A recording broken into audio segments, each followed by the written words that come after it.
Apareceu aqui no... Ora, boa noite a todos. Em primeiro lugar, agradecer a vossa presença a mais uma sessão organizada pela nossa Fundação, e as primeiras palavras terão de ser dirigidas ao Sr. Professor Bacelar Gouveia, que, com tantos afazeres e em tantos sítios ao redor do mundo, conseguiu arranjar uma aberta para visitar Macau, para acompanhar-nos mais um ato desta Fundação, ao cumprir um dos seus objetivos, que é o de fazer a maior difusão do direito de Macau, porque o direito de Macau precisa de quem estude e é preciso também quem faça a difusão. E a difusão não é tão fácil aqui, quando temos um universo tão reduzido de potenciais compradores, e quaisquer publicações são normalmente atos, eu diria, de boa vontade, porque não há livreiro nenhum que aceitaria isto como negócio. Mas há a obrigação moral de todos nós que fomos praticantes de direito ao longo da vida de promover que o direito de Macau sobreviva, não só no imediato que vem proximamente, mas para além de 2049, quando se esperam as grandes mudanças aqui em Macau.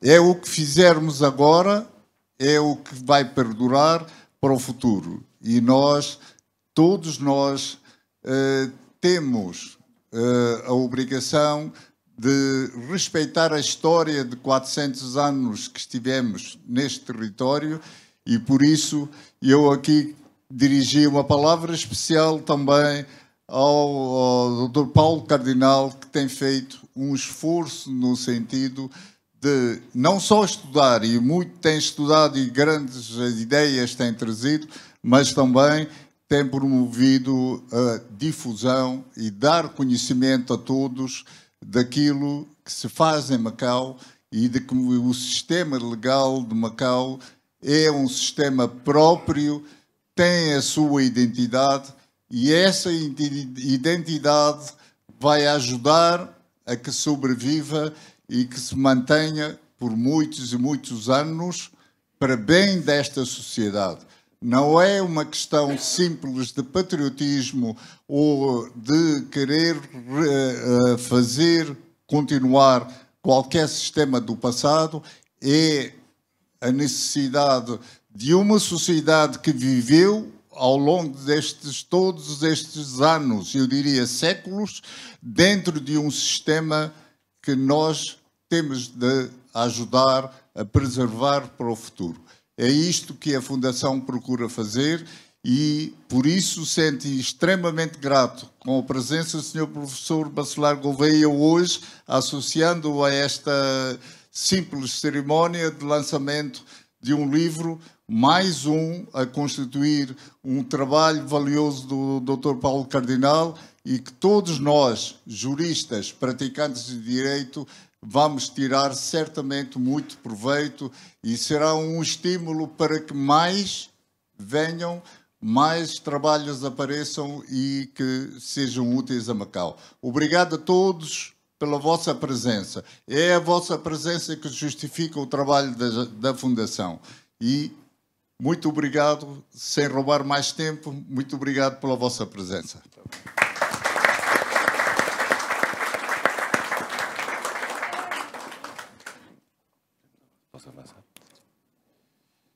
Muito boa tarde, as minhas saudações, um enorme prazer de estar neste outro lado do mundo, uma vez que vivo em Portugal, Macau. Tenho vindo cá várias vezes, desde 2002, vou conhecendo bem esta terra e este povo, gosto de vir aqui e sinto-me feliz por aqui estar uma vez mais. E nesta circunstância, permitam-me, além da saudação geral e a todos aqueles que estão aqui, as autoridades, professores, alunos, colegas, permitam-me dirigir uma palavra especial ao Sr. Presidente da Fundação Rui Cunha, Dr. Rui Cunha, e na sua pessoa também cumprimentar os dirigentes desta instituição, os seus funcionários. Permito-me evidenciar também, ao nível dos dirigentes, o Dr. Tubal Gonçalves e a doutora Filipa Guadalupe, por se ter proporcionado realmente esta minha vinda e também, sobretudo, esta cerimónia. Também cumprimento o Dr. Paulo Cardinal, é por causa dele que aqui estamos. Cumprimento também a sua família, que está aqui unida e forte, os seus pais, a sua esposa, o seu filho, e, portanto, é com muito gosto também que aqui participe nesta cerimónia e estou ao seu lado. Como se impõe neste tipo de cerimónias, quem é o artista, o cabeça de cartaz, é o autor do livro, não é aqui a minha posição, que é uma posição mais de mordomo ou de apresentador. Devemos dar o espaço e o tempo ao artista principal e, com toda a justiça, que é o Dr. Paulo Cardinal. Mas, antes de ele tomar a palavra, que falará no fim, como é a tradição neste tipo de cerimónias, eu gostaria de deixar-vos algumas palavras prévias com a minha reflexão e com aquilo que me vai na alma em relação a esta cerimónia e àquilo que estamos hoje aqui a fazer e a razão por que todos estamos aqui juntos. E a primeira palavra é dirigida precisamente a esta instituição, à Fundação Rui Cunha e ao seu presidente. Recordo, aliás, com saudade, nesta mesma sala, embora na altura a mesa estivesse noutra disposição, recordo bem o lançamento de um livro meu, O Direito Constitucional de Macau, que na altura, gentilmente, a Fundação decidiu acolher para ser apresentado. Julgo que em outubro de 2012, a Fundação tinha poucos meses de vida, foi fundada em 28 de abril de 2012. Estava o Dr. Rui Cunha, naturalmente, presente nessa sessão. Também o Dr. Paulo Cardinal, o Dr. Jorge Neto Valente, o Dr. Lino Alves. Portanto, recordo com saudade disso. E estas primeiras palavras têm um significado de homenagear a Fundação, visto que, de facto, neste contexto está a comemorar o 5º aniversário de vida, e agradecer tudo aquilo que tem feito por Macau. Mais na parte do direito, também essa parte que eu conheço melhor, na difusão do direito, em trazer uma reflexão crítica sobre os vários passos que têm sido dados no direito de Macau, mas também tem uma dimensão sociocultural importante, pugnando por uma intensificação da arte e da cultura de Macau. E, portanto, o resultado destes 5 anos está à vista, de todas as obras publicadas, de todos os congressos realizados, todos os cursos feitos, que agora ainda se vão intensificar no futuro. E, portanto, deixo aqui esta palavra de saudação, de homenagem, de gratidão de um simples português professor que de vez em quando aqui vem e que gosta de estudar o direito de Macau e, de facto, ver nesta instituição uma instituição realmente muito importante, que tem pouco tempo de vida, mas parece que já tem tanto de vida porque já fez tanta coisa por Macau e pelo direito de Macau. E também permitam-me uma saudação especial ao seu Presidente, o Dr. Rui Cunha, agradecendo também a sua presença e as suas palavras amigas no início desta cerimónia, e dizer algo que me parece óbvio e que certamente muitos já terão dito. Na sua condição de vida, na sua maturidade, poderia perfeitamente estar a fazer outras coisas que lhe dessem menos trabalho ou que criassem menos complicações, mas ainda assim assumiu este empreendimento que é muito importante, e julgo que os macaenses lhe estão muito gratos porque lhe está a fazer muito bem ao ter decidido dirigir esta fundação e ao estar à frente dos seus destinos de uma forma tão presente e com tanto trabalho válido que tem sido feito. Isso está à vista, para quem está mais de fora, como é o meu caso, é visível. Certamente que aqueles que aqui estão e que estão aqui no dia-a-dia de Macau podem ver isso melhor. Portanto, muito obrigado também, Dr. Rui Cunha, por essa excelente ideia que teve e também pela capacidade de a ter operacionalizado, direta e indiretamente. E aqui estamos também nesta semana, que será a semana, ou a próxima semana, a semana do aniversário da Fundação. Também já agora adianto que, tendo tido a oportunidade de vir cá, faço também uma pequena oferta à vossa biblioteca do meu mais recente livro, o Manual de Direito Constitucional, na 6ª edição, já lá vão 6 edições e o meu tempo passa, além de uma revista de que tenho sido diretor, que é a Revista do Direito de Língua Portuguesa, e, portanto, faço essa oferta para o vosso acervo bibliográfico. Uma segunda palavra eu gostaria de dirigir a todos vós, agora pensando neste livro. Tem um título, aliás, magnífico, dos melhores títulos que eu tenho visto nos últimos tempos, Direito, Transição e Continuidade, como subtítulo, Escritos Dispersos de Direito Público de Macau, do Dr. Paulo Cardinal, aliás, que teve a gentileza e a honra de me convidar para fazer um prefácio. Não vou agora exaustivamente analisar o livro, porque são muitos artigos de grande qualidade, e julgo que isso seria inadequado neste momento fazer, mas gostaria aqui de, talvez, referir dois assuntos específicos que este livro suscita a nossa reflexão. Claro que isto significa que o meu conselho, que vão seguir ou não, isso depende de vós, é de comprarem o livro. Normalmente nas apresentações o livro é sempre vendido a um preço mais baixo, portanto ainda bem que estão aqui porque vão poder comprar com um preço reduzido. Portanto este é o momento ideal para comprar um livro no dia da apresentação do livro. É sempre um preço um pouco mais reduzido de promoção. Mas vão comprar um grande livro, podem ter a certeza disso.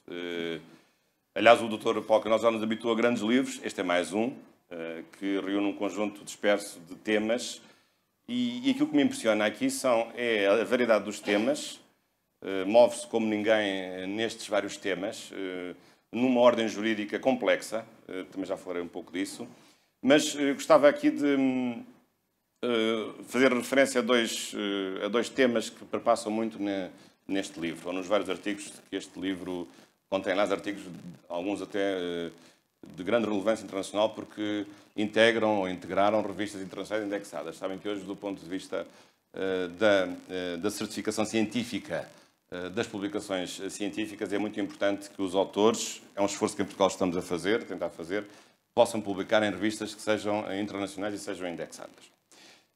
Mas eu talvez escolhesse aqui dois temas. Há vários artigos que falam destes temas.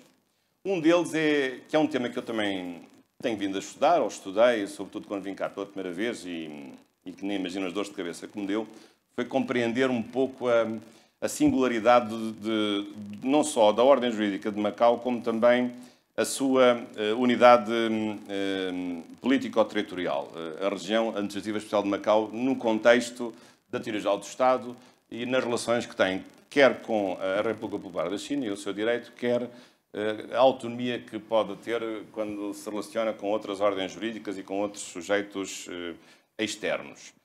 E, de facto, esse é um trabalho que tem sido muito bem feito pelo Dr. Paulo Cardinal, frisando essa autonomia, frisando a garantia dessa autonomia, não só através de um tratado internacional, a Declaração Luso-Chinesa, aliás, que este ano comemoramos o 30º aniversário, depois que se concretizou na Lei Básica de Macau, e, de facto, essas ligações intrincadas entre várias ordens jurídicas, entre um direito interno que também depende do direito internacional, entre vários direitos que pertencem a várias unidades políticas, é uma realidade complexa, mas que está muito bem estudada pelo Dr. Paulo Cardinal e que volta a fazê-lo neste livro.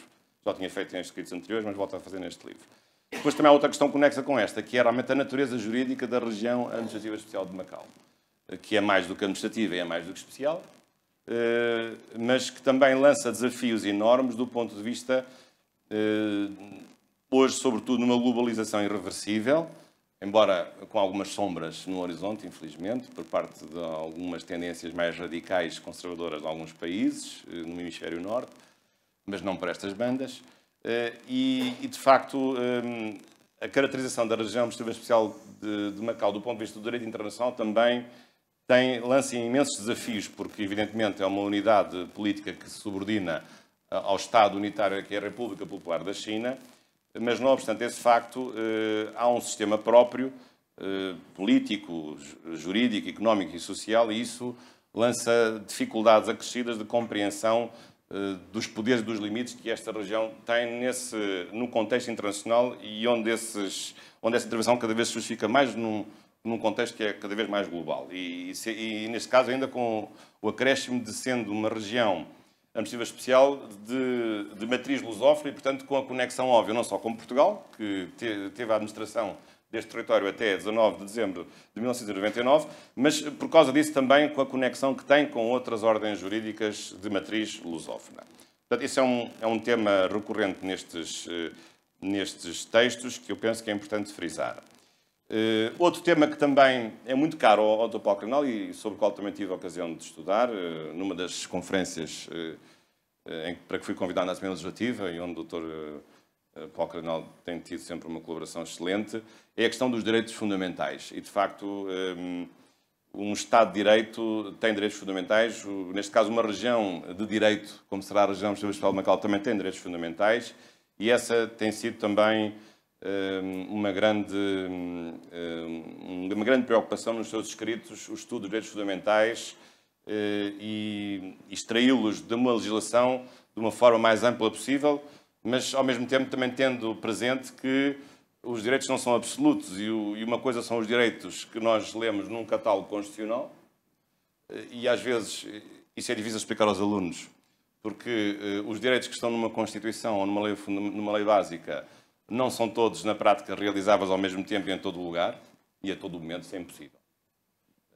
Porque os direitos têm, ao mesmo tempo, sempre uma outra dimensão, que é a dimensão que os limita, quer quando há conflitos e colisão entre os direitos, ou quando há bens comunitários, como é o caso da segurança ou da saúde pública, ou outros valores coletivos que podem justificar a limitação no exercício ou a restrição de alguns desses direitos. Aliás, na vinda aqui para Macau, desta vez, já estava no aeroporto, abordaram-me alguns jornalistas com um problema que nós agora temos lá, que é um problema circunstancial, da questão da vacinação obrigatória. Porque, a certa altura, houve um dirigente português que se lembrou de dizer que a vacinação sendo obrigatória punha em causa um direito fundamental das pessoas, que era a liberdade de não se vacinarem. Mas, ora, aí está um caso em que, evidentemente, essa liberdade não pode existir como tal.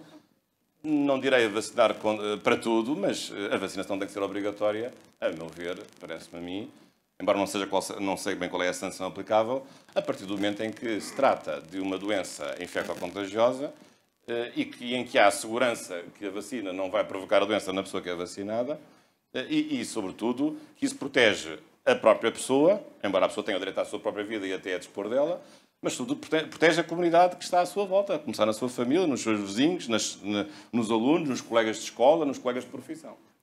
Mas, portanto, aqui tem uma aplicação, digamos, prática, muito prática, de um problema que é da restrição de um direito, neste caso, um direito à atividade física, que deve ser restrito em nome de um bem comunitário que é a saúde pública, para além da própria saúde individual, da pessoa que, muitas vezes, sendo menor, porque as vacinas são tomadas normalmente na nossa infância, a não ser algumas que nos acompanham o resto da vida, que é o caso do tétano, que é obrigatório até morrermos.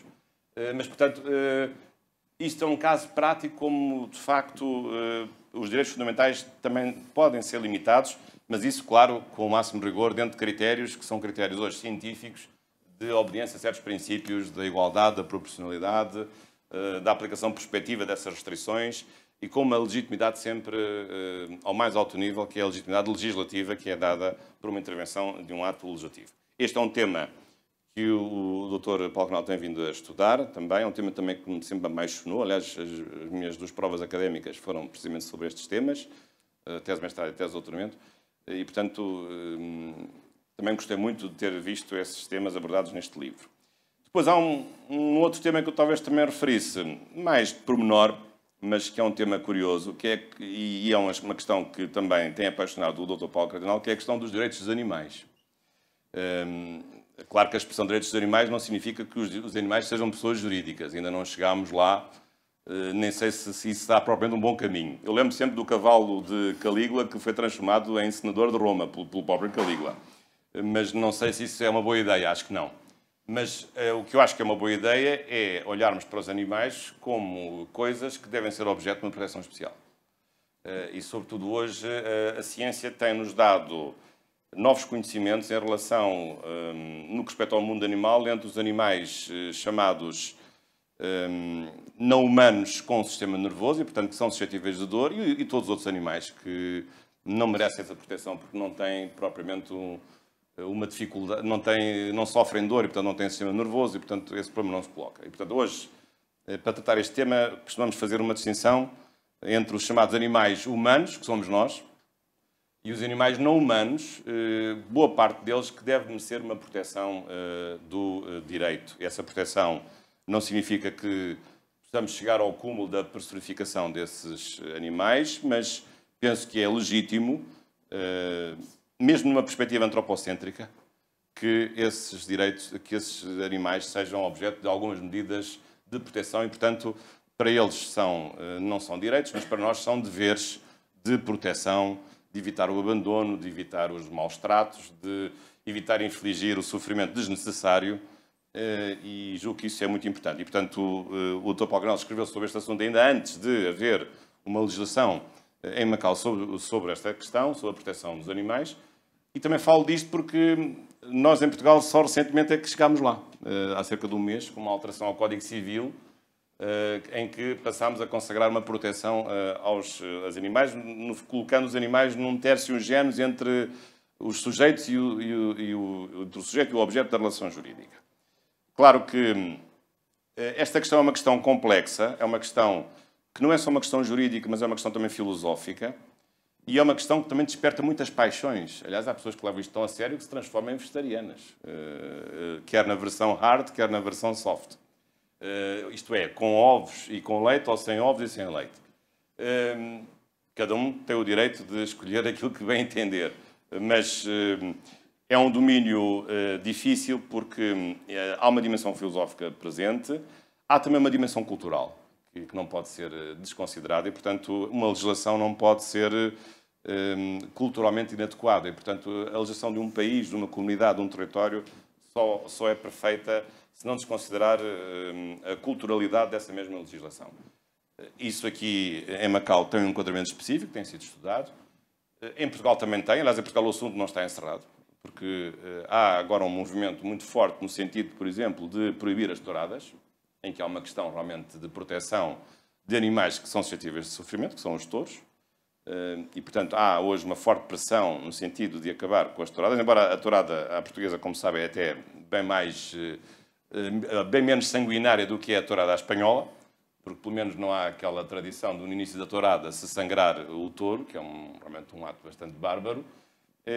Mas é uma questão nova, aliás, em muitas faculdades, sobretudo norte-americanas, há muitos anos, disciplinas apenas dedicadas não aos direitos do animal, mas até mais do que isso, ao direito animal, ou ao direito dos animais. Isto é, como capítulo da ordem jurídica objetiva que cuida dos deveres que impendem sobre o Estado e sobre as pessoas no sentido de proteger os animais. Mais do que isso, há até, muitos talvez desconhecerão, uma Declaração Universal dos Direitos dos Animais, que foi até em grande medida inspirada na Declaração Universal dos Direitos Humanos, aprovada em 10 de dezembro de 1948. Portanto, vejam bem, ao ponto a que às vezes chega a proteção, que eu acho que também às vezes tem os seus laivos de radicalismo e de fundamentalismo, aliás, linha que eu sinceramente não prefiro.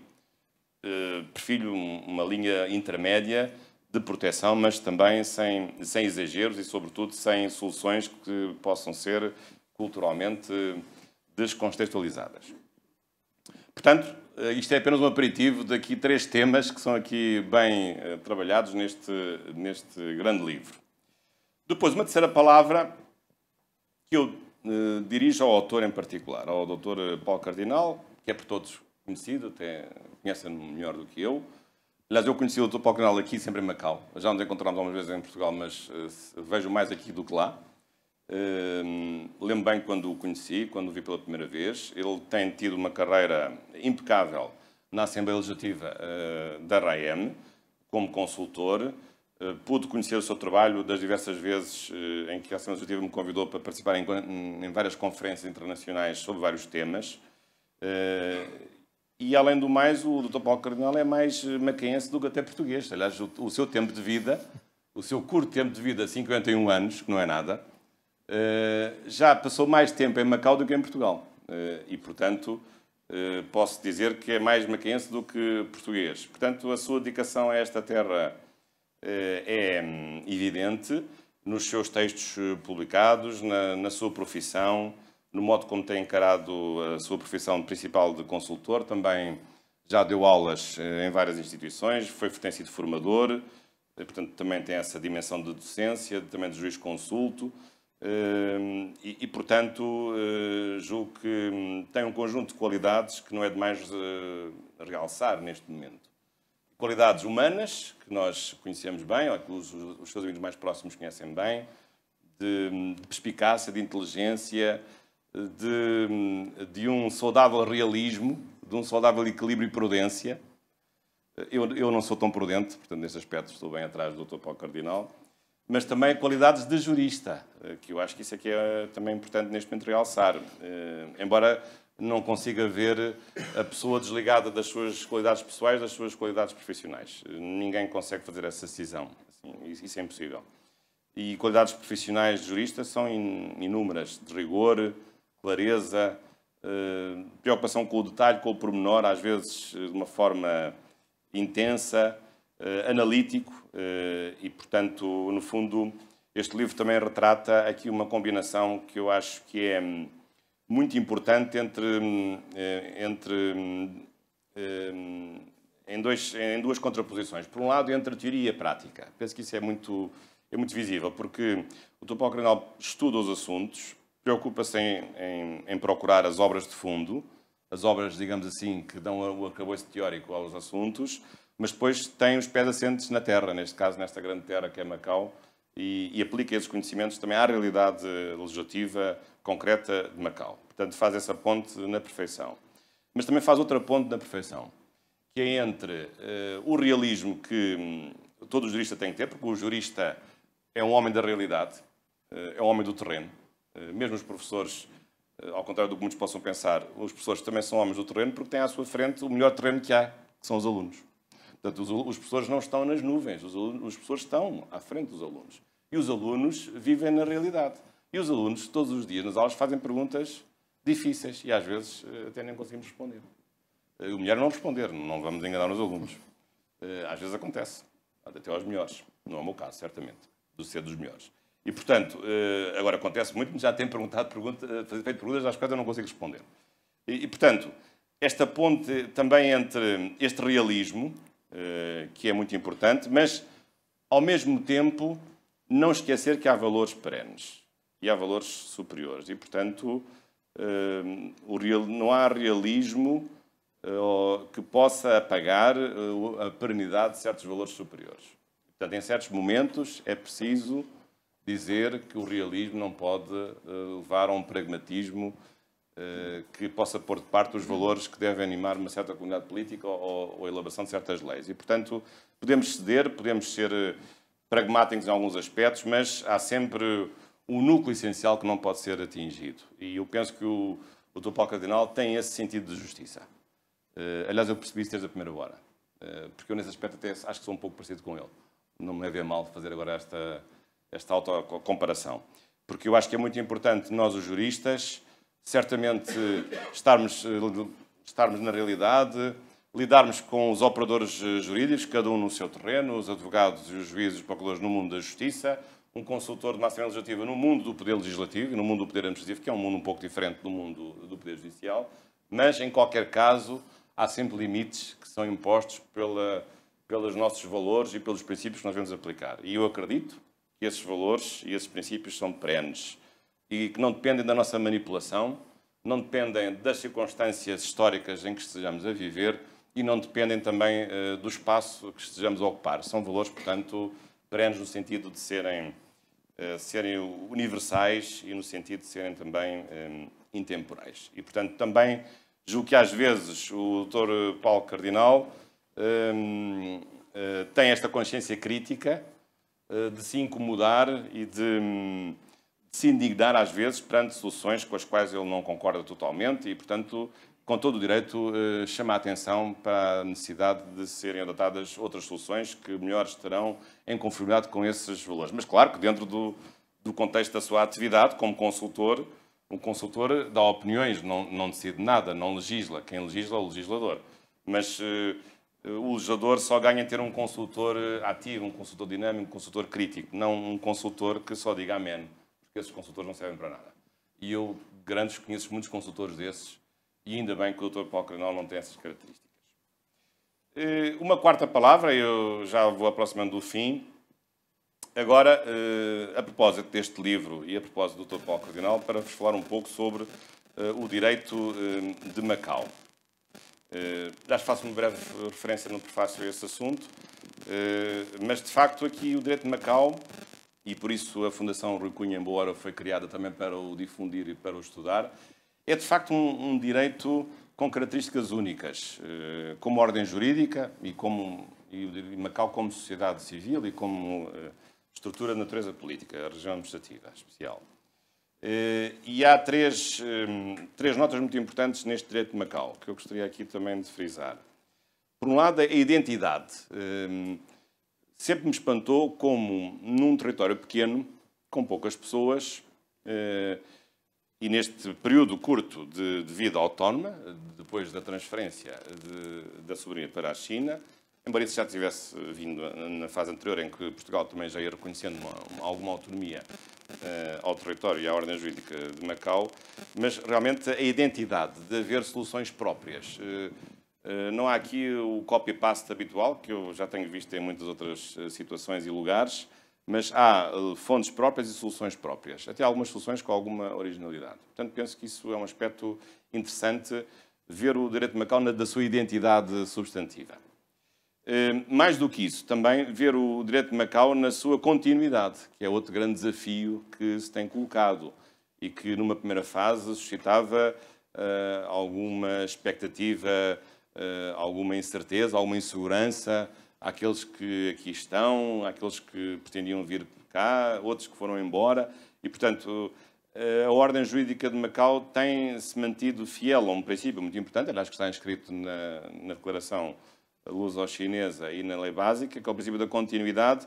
E isso significa, além do mais, que depois deste período, ainda não chegámos a meio do tal período de garantia de 50 anos, que de facto a ordem jurídica de Macau tem sido estável e tem sido contínua, tem respeitado aquilo que foi estabelecido na herança da administração portuguesa, mas por outro lado isso não tem inviabilizado a aprovação de nova legislação, que tem vindo a ser feita em várias áreas. A legislação dos animais é um dos casos, a legislação sobre o urbanismo, nova legislação do jogo que se vai remodelando à medida também que as necessidades de regulação económica desse mercado também vão mudando, a legislação ambiental, que é hoje uma matéria muito importante.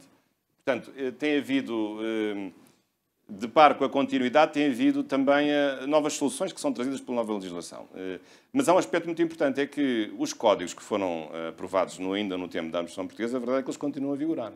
E, portanto, se não há aqui nenhuma ruptura ou nenhuma mudança drástica dessa legislação, ao fim deste tempo, ao fim destes 18 anos, então isso significa que essa legislação é boa, porque ela não foi mudada e não há qualquer disruptura no sentido de haver um mau funcionamento das instituições ou das relações sociais. Portanto, se não há essa ruptura, se a vida corre bem, então é porque essa legislação é boa. E, portanto, penso que, desse aspecto, a solução do princípio da continuidade provou bem nesta realidade específica de Macau. Depois também há um terceiro aspecto que eu gostaria também de sublinhar, que é da singularidade de algumas soluções que aqui nós encontramos, até porque Macau tem esta capacidade de estar num cruzamento cosmopolita entre várias ordens jurídicas, de várias tradições, de uma forma assim mais, digamos assim, poética, pode-se dizer que está entre o Oriente e o Ocidente, entre o Norte e o Sul. E é verdade, realmente é verdade. Entre o Oriente e o Ocidente, porque a matriz do direito de Macau é a matriz romano-germânica, portanto, do sistema ocidental. Tem duas partes, o direito anglo-saxónico e o direito romano-germânico, mas depois tem influências do direito asiático, que é, para os cultores do direito comparado, também um outro sistema jurídico diferente, como era antigamente o direito da União Soviética, ou como é para alguns o direito islâmico, ou ainda para outros numa construção um pouco mais sofisticada e complexa, que são os direitos africanos ou o direito africano. Portanto, há várias famílias jurídicas e, portanto, Macau está um pouco neste cruzamento entre estes dois mundos. E depois também está no cruzamento entre, no fundo, uma solução do hemisfério norte, que é trazida da parte de Portugal, mas depois com abertura a outras soluções, muitas vezes por influência dos países de língua portuguesa e do Brasil, do hemisfério sul, acabam por influenciar Portugal pela via da lusofonia, portanto, através de uma via indireta.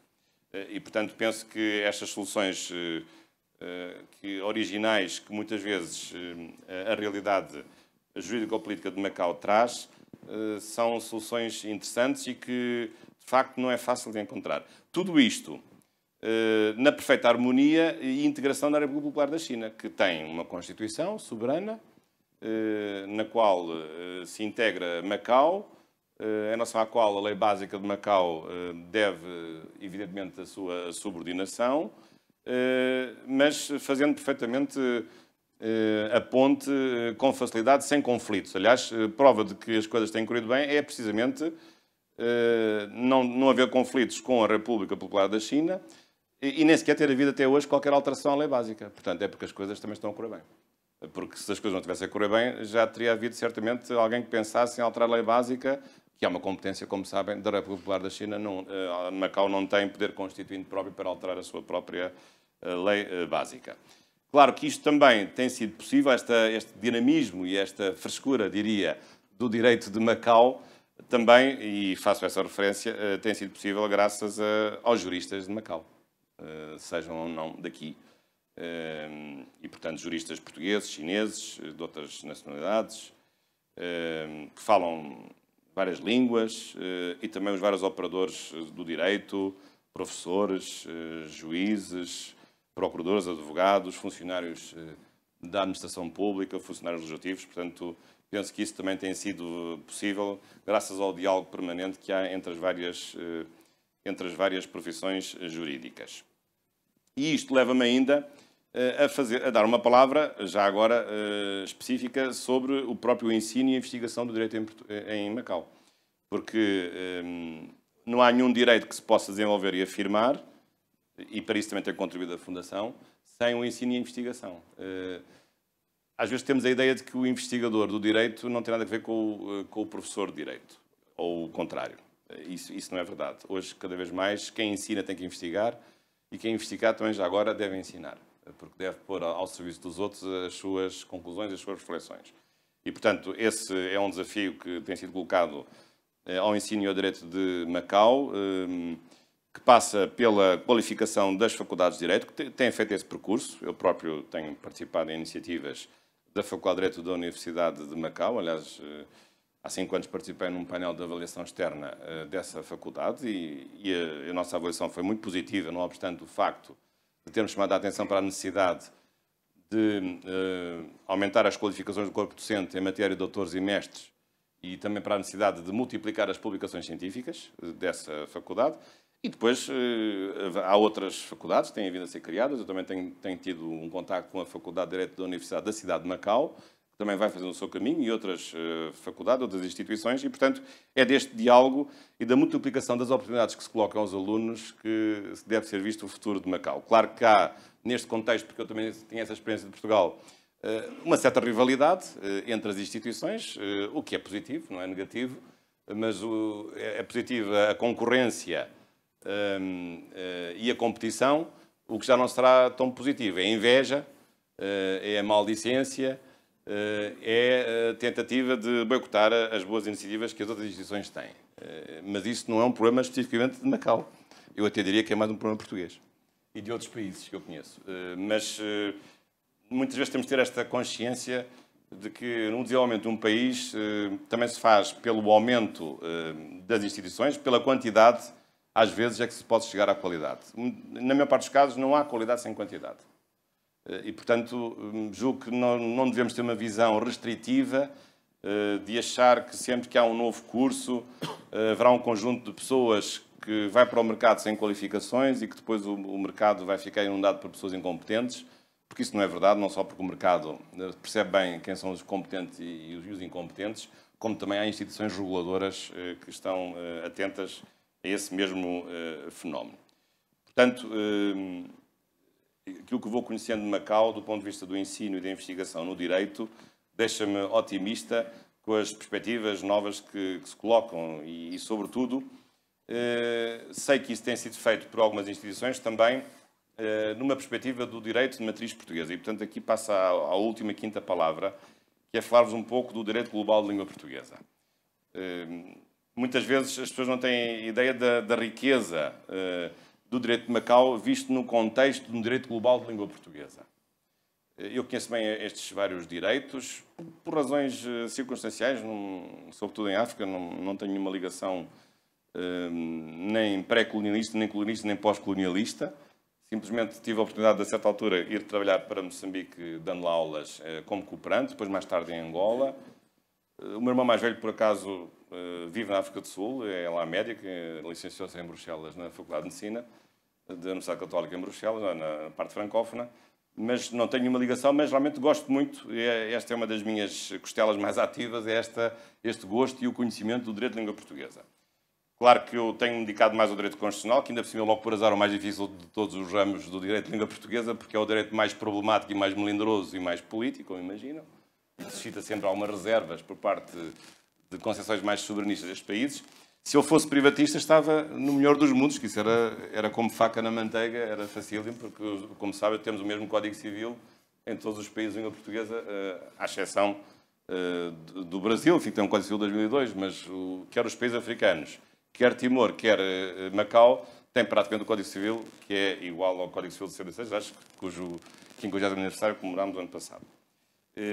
Portanto, eu julgo que, desse ponto de vista, às vezes, os juristas de Macau não têm ideia da importância das soluções legislativas desta ordem jurídica num contexto mais global. Aí, realmente, Macau pode afirmar-se bem como essa porta de entrada, fazendo a ponte entre estes vários países com várias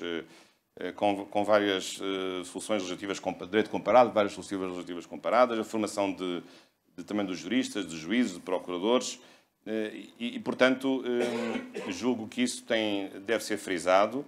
Não é fácil estudar o direito de Macau, visto que Macau não é um país, é um território, é uma região autónoma. E, portanto, isso à partida provoca, da parte dos outros países de língua portuguesa, algumas reservas, porque realmente não tem o estatuto de Estado, o Estado é a República Popular da China. Mas isso não impede que não haja aqui uma realidade que, em grande medida, é comum à realidade jurídica desses países, e não é só por aqui se falar português, ou por o português ser uma das duas línguas oficiais deste território. É que, por trás do português como língua oficial do direito de Macau, está também uma cultura, está uma história, está uma geografia, está um conjunto de valores que nós vamos partilhando também com os outros países. E, portanto, penso que esse é um aspecto que eu gostaria aqui de frisar. E sendo certo que hoje Macau vai também ganhando uma importância acrescida, na medida em que muitas vezes Macau é, dentro da China, uma via especial de contacto através de Portugal ou diretamente com os países africanos de língua portuguesa e com o Brasil. E isso tem toda a lógica que possa suceder. Claro que Portugal tem o seu papel, mas um país sozinho não faz tudo, e a cooperação hoje é uma cooperação livre, é uma cooperação multilateral ou bilateral, e, portanto, julgo que também um grande fator de êxito de Macau no futuro, para além das questões que são óbvias, como é a economia do jogo, por exemplo, ou o caráter cosmopolita deste território e deste povo, é, sobretudo, a possibilidade de Macau poder ser esse elo de ligação entre uma solução europeia, uma solução americana e uma solução africana do ponto de vista da construção do tal direito de língua portuguesa. Portanto, gostaria aqui de frisar esse aspecto. Claro que Macau não faz parte da CPLP.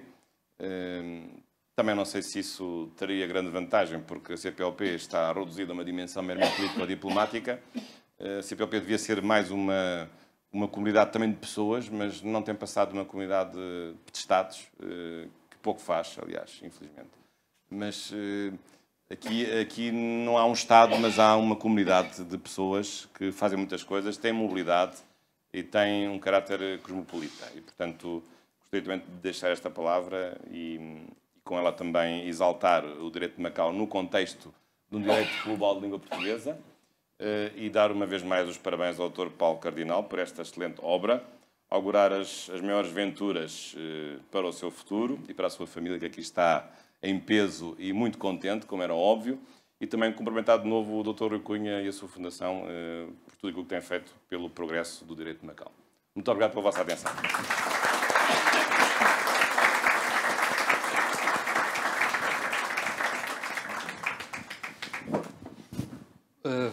Quero cumprimentar todos os que estão aqui presentes e, depois destas palavras tão elogiosas que se devem com certeza à amizade, porque não seria necessário sublinhar tantas pretensas qualidades, mas naturalmente que estou agradecido e algo emocionado com estas palavras tão simpáticas do Sr. Professor Dr.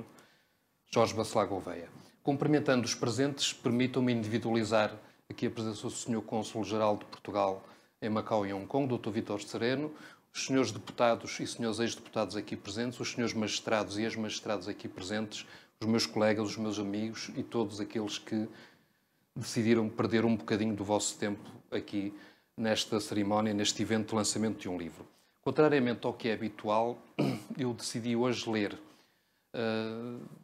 para não me perder muito e para não estender demasiado a minha apresentação. E queria, portanto, sem qualquer determinismo de cortesia de estilo, e porque é de inteira justiça, tenho que primeiro trazer aqui o testemunho público do meu agradecimento na pessoa do Dr. Rui Cunha, à entidade editora Ocredme da Fundação Rui Cunha. Porquê? Pelo convite e apoio na publicação desta obra, como também já ocorreu há 2 anos com uma obra anterior.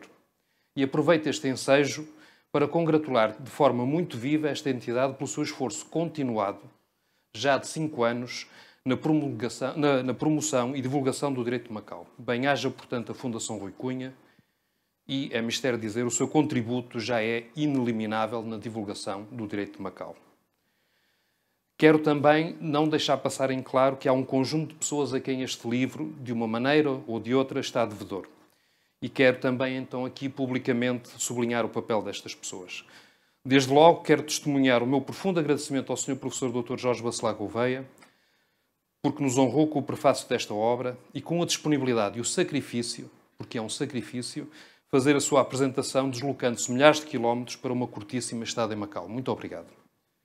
Recordo ainda que, além da autoria de um vasto acervo de literatura jurídica nas áreas do direito constitucional e do direito internacional público, enfocadas sobremaneira no ordenamento jurídico português, tem, no entanto, produzido, divulgado e investido muito em diversos ordenamentos jurídicos de língua portuguesa.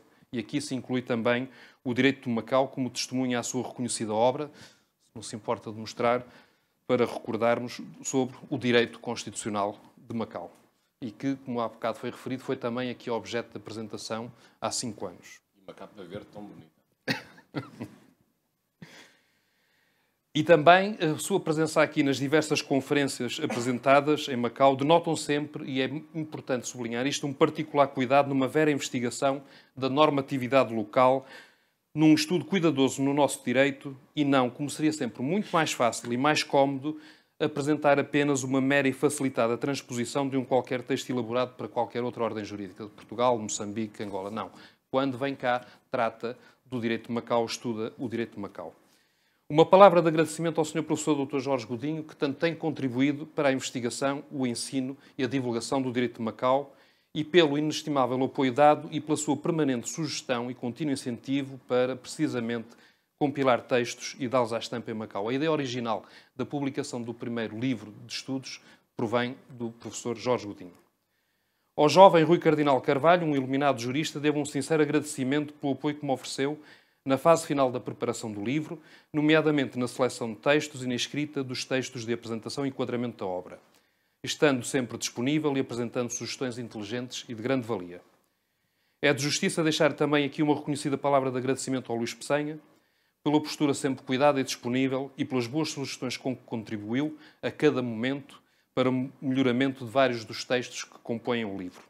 À doutora Bárbara Chan, agradeço a sua cuidada e sensível tradução da dedicatória. Ao doutor Vasco Chu, agradeço a sua ajuda na revisão do livro e em tempo recorde. É naturalmente devido também um sentido de agradecimento à minha mulher Débora, a quem este livro é dedicado e que, de novo, autora a sugestiva e bonita capa da ilustração da capa do livro. Claro, agradeço ao meu miúdo, ao meu filho Alexandre, que está agora a dormir, mas mais tarde será contado que também agradeci aqui expressamente ao Alexandre. Naturalmente aos meus pais, que perderam horas e horas do meu convívio enquanto, sobretudo ao longo destes últimos anos, escrevia estes textos agora reunidos e, posteriormente, enquanto compilava e organizava o livro. Tenho que regressar necessariamente à Fundação Rui Cunha e deixar aqui o registro do meu agradecimento ao trabalho e dedicação de várias das pessoas que aqui trabalham e que tornaram possível a publicação do livro. A Filipa Guadalupe, Carlos Canhita, a Célia Brás, a tradutora, entre muitos outros, merecem aqui o meu expresso obrigado. Quanto ao livro e ao seu conteúdo, vou tentar de uma forma telegráfica apontar alguns aspectos. Ele está intitulado Direito de Transição e Continuidade, Escritos Dispersos de Direito Público de Macau.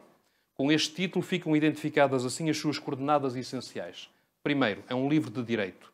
Não é um livro de ciência política, não é um livro de sociologia, é um livro de direito. Que estuda a questão da transição de Macau, isto é, a sua passagem de território sob administração portuguesa para a região administrativa especial de Macau da República Popular da China, assente num princípio jurídico-constitucional basilar de têmpera garantística e plurivalente. A já aqui muito falada continuidade. Continuidade do quê? Perguntamos. Continuidade do sistema jurídico, continuidade dos direitos fundamentais, continuidade da maneira de viver. Isto é, o objeto normativo imediato congrega-se fundamentalmente na Declaração Conjunta Luso-Chinesa sobre a questão de Macau e na Lei Básica de Macau.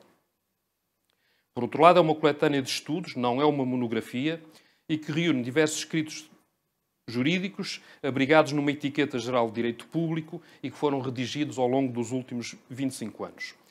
Pertencendo, embora ao universo do direito público, estes textos incidem particularmente no direito constitucional, afora os direitos fundamentais que foram objeto do livro anterior. Há ainda alguns textos assentes em temas do direito internacional público e um ou outro, estes porventura de catalogação menos óbvia, nomeadamente aquilo que o Sr. Professor referiu sobre os animais. Isto é, versa-se sobremaneira o direito constitucional de Macau, não numa ótica dos direitos fundamentais, num plano da subjetividade, mas outro sim numa ótica do direito constitucional de recorte institucional. Daí o estudo da autonomia de Macau, do sistema político, dos poderes de fiscalização judicial, da conformidade dos atos normativos com o estalão constitucional. E não é demais recordar aqui que Macau, enquanto região administrativa especial da República Popular da China, goza, e isto no rótulo oficial, de um alto grau de autonomia. O que é que isto significa? Apenas um slogan? É um slogan, com certeza, mas não é apenas um slogan. É algo que tem um conteúdo, que transmite uma mensagem. Esta autonomia de alto grau, e o alto grau aqui afere-se por contraponto às outras autonomias domésticas da China, caracteriza-se por ser uma autonomia bem distinta, bem diferenciada, quer num plano de análise mais imediato de comparação quantitativa de poderes, quer na sua própria natureza. Desde logo é uma autonomia internacionalmente garantida, numa perspectiva que é muito tributária daquela velha ideia da paz perpétua kantiana, ou se quisermos aqui localizar neste nosso contexto geográfico, dos ensinamentos de Mo Tzu. E esta autonomia está internacionalmente garantida por um período pré-determinado de meio século e que congrega um vasto arsenal de poderes, atribuições, competências, sem paralelo no direito comparado, com exceção, claro está, da situação de Hong Kong. E também sem antepassado equiparável nos domínios da história constitucional. É uma autonomia regional tão lata que congrega algumas características e garantias que nem nos Estados Federados podemos encontrar. Esta é uma verdadeira marca de contraste e de garantia. E é uma autonomia tão especial e tão fortemente ancorada, pelo menos no plano do discurso normativo, que o Sr. Professor Dr. Jorge Bacelar Gouveia comentou mesmo num texto que tem já vários anos e que está aqui coligido neste livro, que a RAEM melhor se identificaria como região administrativa excepcional e não como região administrativa somente, diríamos, especial. Ora bom, um dos propósitos essenciais deste livro é o da divulgação do direito de Macau e concomitante contribuição para o aquis doutrinário local, o qual continua, como se consabe, deficitário em várias áreas do saber jurídico, aqui se incluindo o direito constitucional e a compreensão da fórmula principiológica de um país, dois sistemas.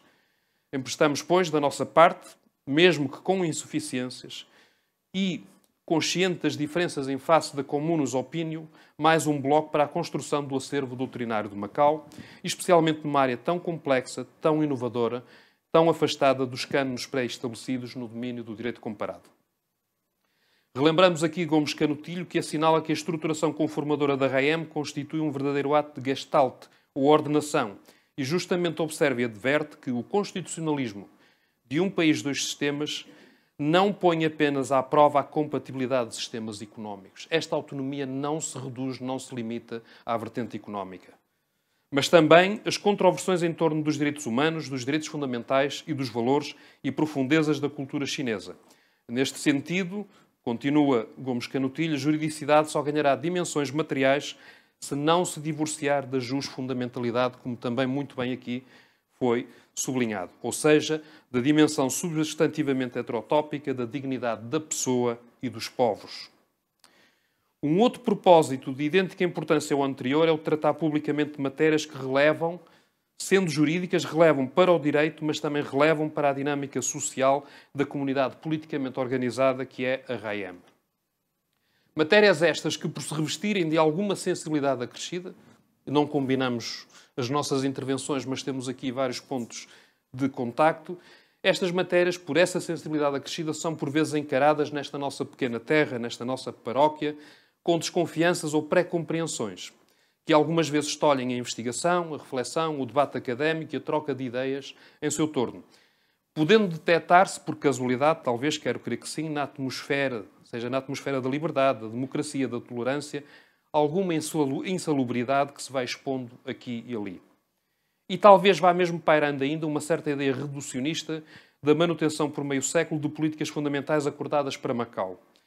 Isto como que se pressentindo alguma vontade de antecipação do devir. E lastima-se que assim possa vir a ser. Porventura, nortadas que sopram com mais nervura e que acostam nesta Macau e provocarão algumas alterações ao seu clima solarengo. É mistério sublinhar ainda que os sobreditos exercícios de reflexão e debate jurídicos ancoram-se desde logo no coração do segundo sistema estabelecido na Declaração Conjunta e pormenorizado na Lei Básica. E sempre, nunca é demais sublinhar isto, espelham as vontades soberanas e emparelhadas de Portugal e da República Popular da China. Há uma vontade soberana bilateral de Portugal e da República Popular da China no que toca a Macau, às suas gentes, ao alto grau de autonomia, à manutenção da maneira de viver, entre várias outras dimensões. Como ensina Antunes Varela, referindo-se a este desígnio da continuidade da maneira de viver das gentes de Macau, trata-se de ajudar a definir, com o maior rigor possível, no plano jurídico, o mais precioso dos valores que a República Popular da China solenemente prometeu respeitar no futuro próximo de meio século, quer na Declaração Conjunta, quer na Lei Básica, e que é a maneira de viver da pequena nação macaense. Escreveu isto há cerca de 20 anos, 25 anos, revelando uma grande, como era característico, uma grande capacidade de ver longe e ver bem o direito. Pois bem, esta maneira de viver está prometida e garantida por 50 anos. E a inovadora e ditosa fórmula de um país, dois sistemas, por 50 anos também. Pelo menos. Porquê é que eu digo pelo menos? Porque, como proclamou Deng Xiaoping, embora por referência a Hong Kong, mas vale par e passo para Macau, e é de proveito aqui rememorar. Prometemos solenemente que a nossa política relativa a Hong Kong manter-se-á inalterada por 50 anos após 1997. Porquê 50 anos? Diz ele, então, para responder, 50 anos é somente uma maneira vívida de colocar a questão. Mesmo depois de 50 anos, a nossa política não irá ser mudada. Isto é, sublinha Deng Xiaoping, para os primeiros 50 anos não pode ser mudada. E para os segundos 50 anos não haverá necessidade de a mudar. Portanto, isto não é apenas conversa vá. Terminou assim esta sua proclamação junto de Hong Kong, transmitindo claramente uma ideia de confiança para as populações. Com a publicação das obras jurídicas abre-se o debate, assume-se e expõe-se o que está escrito à crítica de um auditório naturalmente mais alargado e mais variado. E se com esta publicação se falar mais, se refletir mais, se investigar mais e se debaterem mais estas matérias, mesmo recebendo ecos de desvalores, já haverá motivos de satisfação da minha parte pelo cumprir deste imperativo cívico de partilhar as reflexões com a comunidade.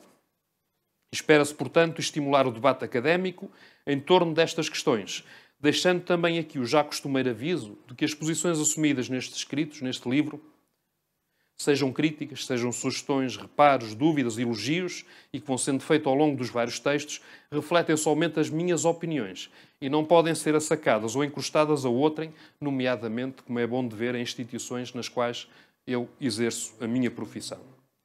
E para terminar, a Macau, na qual vivo e trabalho, e em relação à qual, enquanto comunidade politicamente organizada, detenho e desenvolvo uma relação de cidadania, e aqui gozo e exerço os meus direitos fundamentais como a liberdade de consciência, a liberdade de expressão, a liberdade académica, o direito de reunião, manifesto o meu agradecimento e rememoro ser esta uma terra com memórias fundas de cosmopolitismo e hospitalidade, que lhe traçam o perfil atual e que ajudam a melhor apurar a legitimidade e a compreender o espírito que anima a solução pactuada no encontro de vontades solenemente estabelecida na Declaração Conjunta e traduzida, desde logo, no princípio regente um país, dois sistemas e nas suas 12 políticas fundamentais, que projetam e garantem o núcleo basilar e inabdicável de valores que asseguram à RAEM e aos seus habitantes a diversidade no contexto da unidade. Muito obrigado.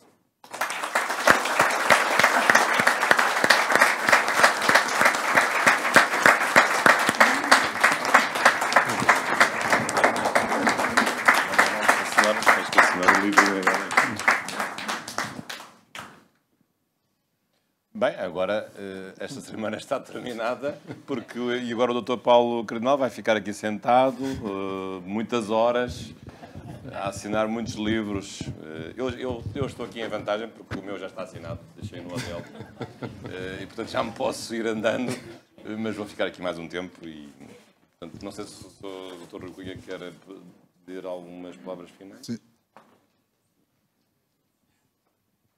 Antes de fechar, e acho que nem o Sr. Professor Dr. Bacelar Gouveia e o Dr. Paulo Cardinal hão de recusar, esclarecer ou comentar alguma coisa que seja suscitada por todos aqui presentes, a quem tenho de renovar o meu agradecimento pela presença, mas se houver alguma pergunta ou comentário?